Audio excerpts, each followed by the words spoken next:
All right, welcome back to Typology Gifts. This is Dan, and today I will be answering questions that were asked to me on the INFJ Facebook group. So here we go. Let's jump right in.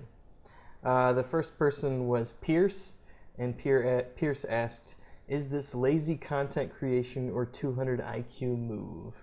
I will let you be the judge of that when this is over. I guess if it's good, it will be 200 IQ move. If it's not, I don't know. We'll see. So let's see. Next question. I will butcher your name. I'm sorry. It's spelled AGI, so you'll know that I'm referring to your question. What do you think happens after death? Oh, man. That's a nice light question to get started with. Maybe it's good that we're doing an evening episode here, if it's evening time near you. I hope you're feeling relaxed. When I was raised, I was told that, fundamental Baptist Christianity was the truth, and that when you die, you are taken to heaven, where you will be judged and shown all of your sins, and then you'll be checked to see if your name is in the Lamb's Book of Life, and then if not, you'll be thrown into eternal torment in hell, and if you are, you'll go to a place of bliss forever called heaven. And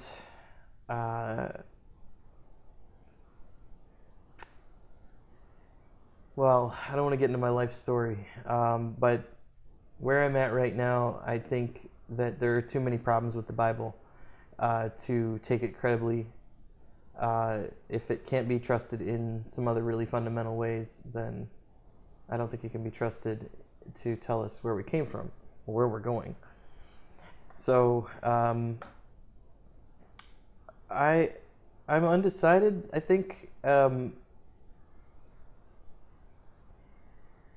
think it's possible. They say that that your brain dumps a lot of DMT when you die, and that you basically go on a trip for the rest of your, however many minutes that you've got left while you're dying. That sounds cool. Like maybe you'll relive your whole life, or just go on a crazy trip in your mind. I've thought about that. I've thought about, like, what is it like for my own existence to wink out? And when I get to that point where you're staring into the abyss, I kind of, there's a few different things I think about. One, I think about, I don't remember like what it was like before I was born. Like I don't have any sensations from what that was like. So it would be reasonable to think that it's just going to go back to the same thing it was before you were born, that you like came into existence and you go out of existence. But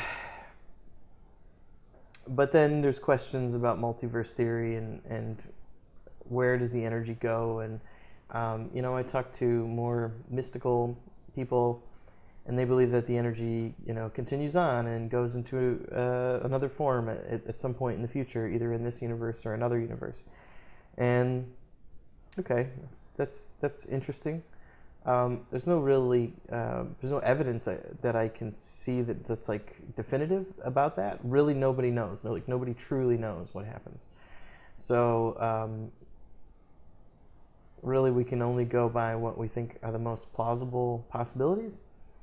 And it's still so new to us. We're still understanding consciousness, even the consciousness that we have, let alone anything that would continue on after death. So there's my answer. I don't know that it's unknowable, because when we simulate consciousness in machines, we may be able to come to some new understandings of our own consciousness. But I think, at least right now, we don't know. So there's my answer. Anyone who tells you that they know is trying to sell you something. Let's see. Next person asks, this is Brandon, what are your thoughts on INTP? All right, well, at least one of my really good friends is an INTP, and he's amazing. He's great. He's a lot of fun, and he's really smart. I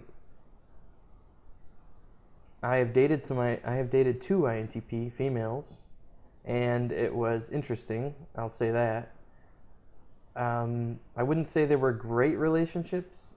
They were like when they were good, they were like awesome. But then I think INFJs need a lot more reassurance and love and care and attention. Not all the time, but just a lot more of it than INTPs tend to want to give.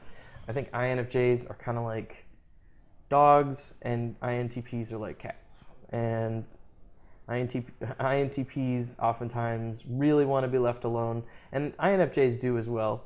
But I think INFJs are much more about people than INTPs are. And INFJs like good conversation. I mean, not that INTPs don't. INTPs love great conversation. So, but an INTP will go into hermit mode, and an unhealthy INTP will go into major hermit mode.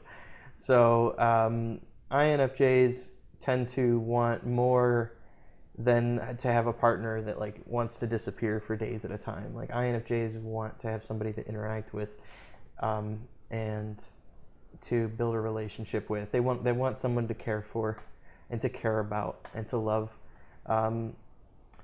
It's not that INTPs don't want any of those things. It's just they are so endlessly fascinated by everything else that love and relationships, though they may be an important part of their life in some ways, take somewhat of a backseat to their creative pursuits or understanding the world or their projects or gaming or anime or whatever their interests are. INTPs are great. They're fascinating, interesting people, and they make a lot of amazing discoveries, and they're really smart.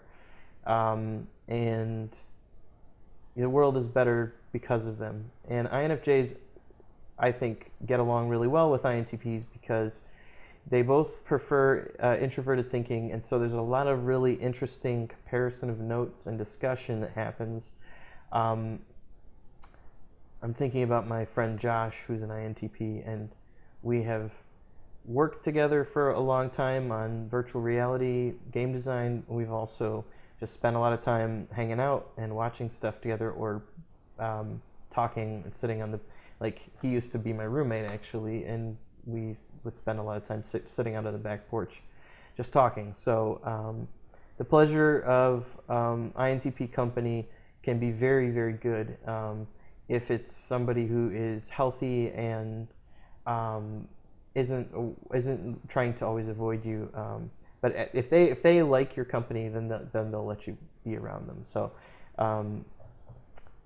that's what I would say about INTPs.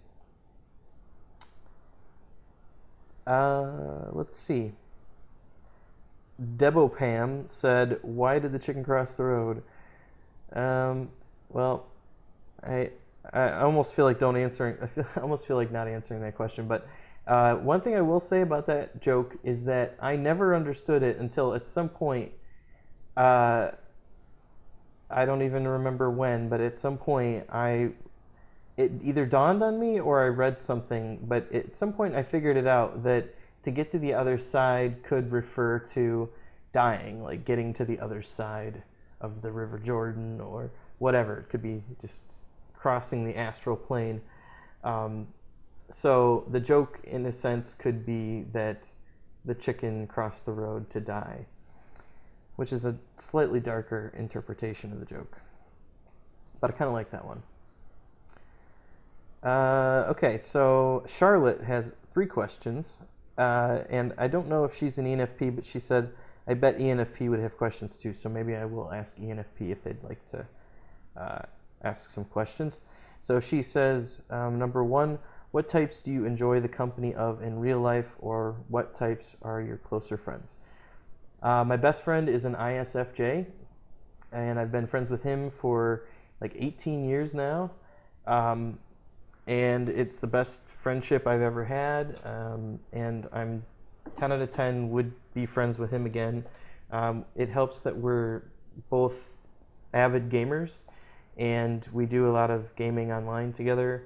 We met in school, and we have a shared love of like technology and things. So we have a lot of really interesting discussions around gaming and technology. And he's also a big like superhero, Marvel kind of DC fan. I'm a big comic book person as well. Not as much lately, but like when I was a kid, I read a lot of comics, and I go to the Marvel movies and a lot of the DC movies. So other than him, I have a partner who is an INFP. It's currently a long distance thing because she's on the other side of the country getting there's details there, but and let's see. And I get along with her amazingly well. We've known each other for 5 years now, and that relationship is very good. I have dated a variety of different types. I think I fell in love with an ISTJ when I was younger. That didn't work out too well. I was looking for more of a relationship and a deeper relationship. And then I was married for 5 years to an ENFP. And I know you might think, well, that's a natural match for INFJ, right? Yes, and that's a whole different story. But just because you are a match for somebody else type-wise doesn't mean that the relationship is, not going to fall apart or something like that. I've dated ISFP, a number of INFPs, like I said, a few INTPs. I don't know if I've dated an INTJ. I've dated multiple or at least one INFJ and one INFJ ENFJ. She was kind of on the line, really. I would say the ones that I enjoy the company of most would be ENTP, INTP. One of my really good friends is an ENTP. My son is an ENTP. My daughter's an ENFJ. I like spending time with other INFJs. In limited doses, ENFJs, they can be a little much, but like my daughter's great, but there are other ENFJs I've run into that have been a little much for me. I do enjoy the friendship of an INTJ,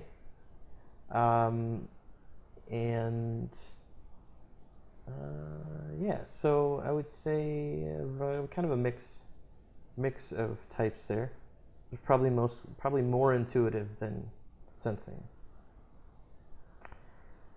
Do you consider yourself more of a thinker or more of a feeler? Has balancing these been a process for you, or has it always been obvious? If I think back to my childhood and get all the way up to here where I am right now, I'd say it has been pretty equal. I was a pretty emotional kid, and I also was endlessly curious and thinking and writing and drawing and creating and just coming up with all kinds of... I would come up with my own video games on paper. Even though I didn't know how to program or create them, I would draw maps and create characters and write storylines and come up with game mechanics and things like that. I also drew a lot of comics, wrote a lot of short stories, poems, and there was always a lot of emotional aspects to all of those, but also very thoroughly logical framework too. And in my career, I'm in user experience, so that requires a lot of empathy and understanding of other people and being able to identify with other people's emotions. But it also requires a lot of critical thinking and framework building and intuition to build an understanding in your own head of what's going on and design solutions for people. So I would definitely say I really feel like I'm right in the middle of thinking and feeling, because I'm an activist and I'm an emotional person, and my emotions really get triggered and worked up by other people's emotions quite a bit. Yeah, I mean, I'm always seeking harmony. If the environment is not harmonious, it's really upsetting for me. But I also, I don't know, I'm kind of irrational. I hate to admit that. It's kind of a drawback of introverted intuitive. Dom is that you have this sensation that you might be crazy at any given point, and that sometimes the decisions you make, you feel like they're crazy because you're just going by your intuition and you don't have all the information, but you just go for it because that's all you've got to go on. Or you might have just a few pieces of data. It's not thorough enough for what you'd want. So I hope I answered your question there. Number 3, for people who want to meet INFJs, in what kinds of places or situations might folks find you or someone like you? I actually did make a video about this, and I will link it right up there. Bam. Go check that video out, and that's where to find INFJ males. I won't answer it here because I made a whole video about it. You can go watch the video. Chad asks, what is your experience regarding empathy and absorbing external emotions? Wow. It impacts me a great deal. Other people's emotions definitely impact me a great deal. And it causes me a lot of chaos internally if I can't somehow mitigate that. It wasn't something I dealt with as much until my life kind of changed after divorce. Like, I really had a lot more resilience emotionally, I think, growing up. And then I went through a lot of life changes that kind of broke me down and pulled me apart and let me reassemble myself in the way that I'm most comfortable. And once I did that, I realized I was quite vulnerable. And when I'm around other people, I've always been in tune with other people's emotions and almost kind of confused by my own emotions. So I would say I have had to work hard to learn how to manage my own emotional state within the context of other people's emotional states, because I can so easily fly off the rails emotionally based on what's going on in the emotional context of the situation. As far as empathy is concerned, I think, I was, I think, always a pretty empathetic person growing up, even without any kind of moral guidance from my parents, because there were things, my dad was a pastor, and he sometimes made disparaging comments against LGBT people or things like that. And I always felt like that was wrong, and I never participated in that. And I think it was because I felt for those people, I could understand where they were coming from. And, because of that, I've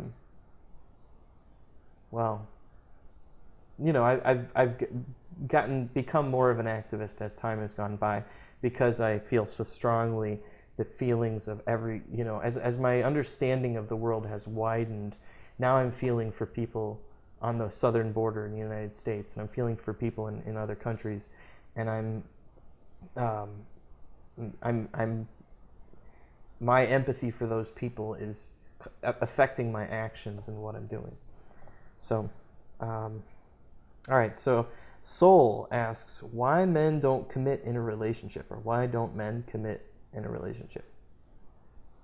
That's an interesting question, because if you are in a relationship, you would think that you've already committed. So I think it might be a situation, Soul, where maybe you are thinking that your relationship is more serious than the guys you're with think it is. So my advice to you in that situation would be to be very clear about what your expectations for the relationship are with your partner, and try to communicate as much as possible about what your needs are. And that's been, if you're an INFJ, which is possible here, you're in the INFJ group. I think INFJs have a kind of a trouble asserting their own needs and desires because they maybe don't really understand their own feelings too well. And they definitely want things, and they definitely want things to be a certain way, but they aren't always good at articulating that. And that's the thing. I think INFJs like have this construct in their mind of like ideal reality, but they don't tell everybody because that would be insanity. You don't want to know what my ideal reality would be. It would be amazing. It would be amazing for me. I think it would be amazing for everybody. But so you probably have expectations for a partner. You want them to be monogamous, if that's what you want. I'm not monogamous, but maybe you want them to be monogamous. Or maybe you want them to communicate with you every day or something like that. Or maybe you want them to text you when they wake up, whatever. You have to communicate these things with a potential partner and really be clear about the things that are important to you, because if you don't, they get into the relationship and they didn't know that this was part of the deal. They didn't know that that was important to you. So communicate more clearly what it is that you want. And if you don't know what you want, spend some time in reflection and figure out what it is that you actually want. I hope you're okay with me giving you advice, but it seems like kind of like you were asking me for advice based on how you worded the question. Kelsey asks, do you believe in the paranormal, spiritual? Do you find other people to be generally closed-minded? You better post your video link. Okay, I will. Do I believe in the paranormal, spiritual? Do I find other people to be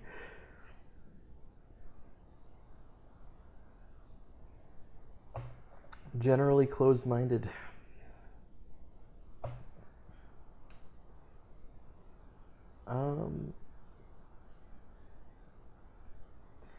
Unfortunately, I think the vast majority of things that people chalk up to the paranormal are pareidolia, which is the phenomenon of seeing patterns, seeing like faces in a stain or Mother Teresa on your toast or something like that. But we use pattern recognition to survive. You know, that's how we evolved. We notice when there's movement in bushes, or we notice when things are different, and that helps us survive. And so we also notice, we're wired to quickly notice things like faces and just things that look like things, and you can see this if you look at Google's Deep Dream kind of AI experiments. There's some really weird stuff, that just shows up, but the Deep Dream can see stuff that's not really there, like a lot of a horse that's covered with eyes or something like that. Really weird stuff. And I think that throughout history, a lot of people have seen things that either through enhancement of their minds using some kind of like psychedelic, eating a mushroom, or you can get to that state of mind through meditation. You can get to that state of mind through being too hungry or too thirsty, or just, lots of ways that you can have hallucinations. And I would expect in the days before medicines and psychological help, people probably had much more unstable mental conditions.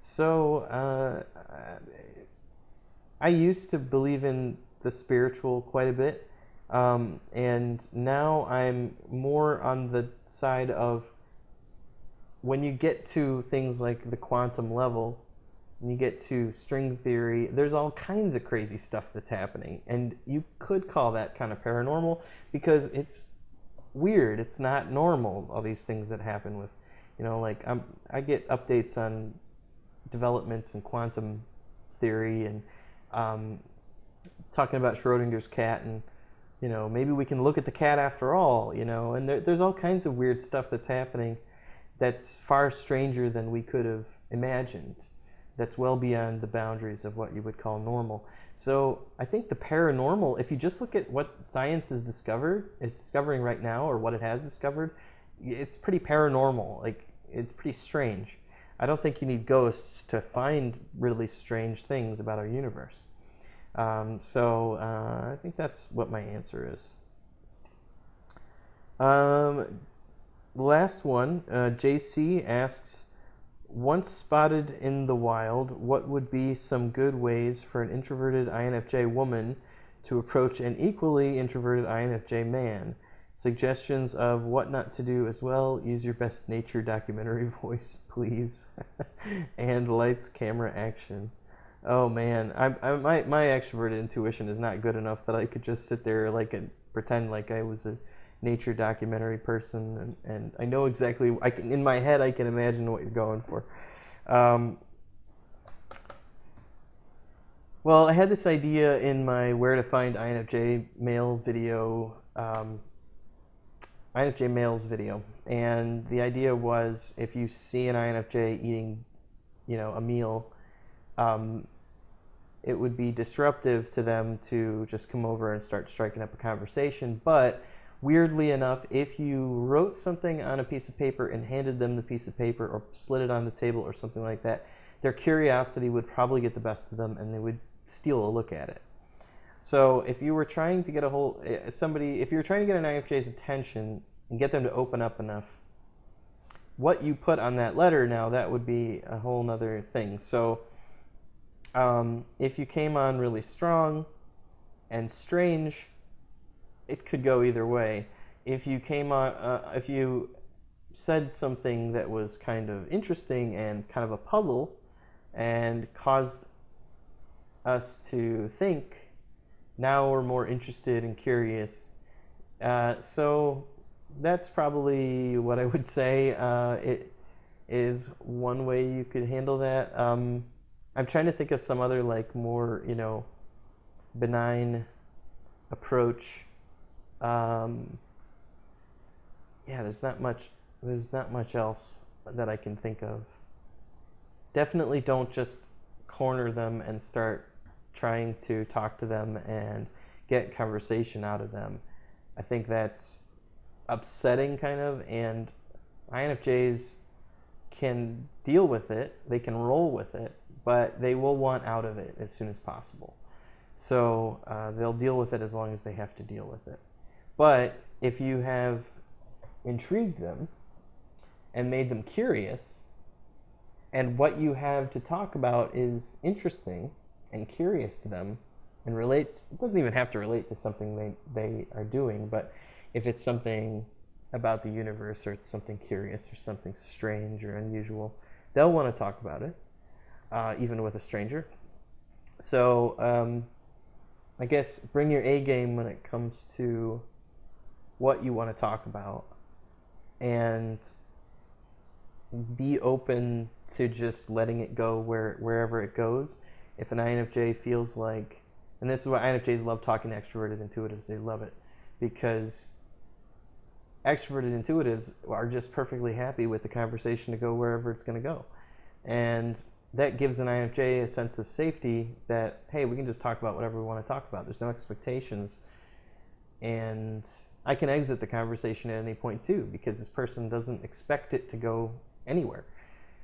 So that's where I would say you want to have it. If you meet somebody online who's an INFJ, the situation is going to be very different. Just try not to come on too hard. That can be that can make an INFJ really skittish. They generally are not going to respond too well, I think, to somebody being super dominant and super oppressive. They're going to want to be approached in a more subtle manner, I think, and kind of gradually worked into conversation and letting things kind of, it's not that INFJs are necessarily trying to be super spontaneous. It's just that when it comes to conversation, they don't necessarily want there to be huge expectations on the conversation or on them. They would rather just have a friendly conversation and get into some intellectual topics and kind of dig deep. So anything theoretical is going to be very interesting to an INFJ. So if you have some kind of theory or idea, that's what they're going to want to talk about. All right, thanks for joining me on the video today. Please check out typologygifts.com. It's personality type related gifts. So if you're an INFJ, you can go get a gift for yourself based on being an INFJ. If you are if you have a friend or a relative who's a different type, it's cool because you can get them a gift that will fit their personality type. Thanks for watching, and please like and subscribe.